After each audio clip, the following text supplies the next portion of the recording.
Right, so I'm going to go over the contents of my personal flight bag that I used when I was deployed. So the bag that I use is a Mystery Ranch 3-day assault pack. Really good pack, really well made. I just filled it with a bunch of random stuff just so you can see what it looks like when it's packed. I had no complaints with this pack at all. It was great.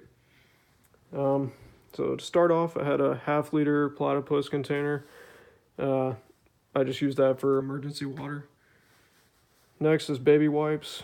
And then in this pouch, it's kind of like a miscellaneous pouch. I had like Band-Aids, energy shots, Afrin, and some other stuff in there. Then I had Nomex flight gloves. They're just issued to me. I think they're really comfortable, but I have to have them. So then a hat. This is made by RE Factor Tactical, so big Velcro on the front and back. Then there's also a VS17 panel inside for signaling. And if you can see the little IR patch, it doesn't come with the hat, but it does have a little patch of hook or lube Velcro in the center for that purpose. This little pouch was sent to me while I was deployed as a gift, and it's pretty awesome. I just used it for like putting snacks in there, or like these are the little packs that you put in your water to flavor them, and then hand warmers or foot warmers because it gets pretty cold. Then I carried 2 first aid kits. Might be kind of overkill, but I'd rather have more because I could.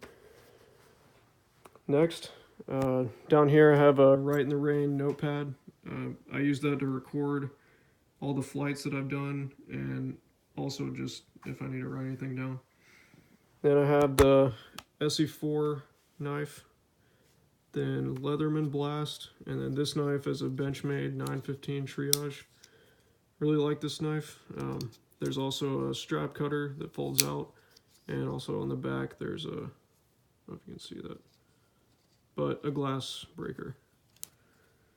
Then I have a little Victorinox knife, or Swiss Army knife. It's probably the most useful knife I've ever owned. Oops. Then I have Burt's Bees and Streamlight Stylus Pro. This Maxpedition bag, I had paracord, probably like 50 or 100 feet, I can't remember. Then I had camo face paint, headlamp, signal mirror, compass, MS-2000 strobe, and then a fire steel, a red strobe light, and a few different chem lights. So this one is blue, this one's red. I put the tape around the red in case like there's no lights on, you can feel which one is red. For the infrared ones, I just put paracord around them. So if you actually had to signal at night, you can swing them in a circle, and that circle is really easy to spot under NVGs from far away. Last thing, I carried the Arc'teryx Atom LT hoodie. I've had it for several years, and it's probably the best jacket I've ever had. It was really helpful just because the plane gets really cold. There are a few other items like that I was required to have, but I'm not going to show them in this video. If there are any questions about anything on here, let me know in the comments, and maybe I'll make another video. All right, thank you.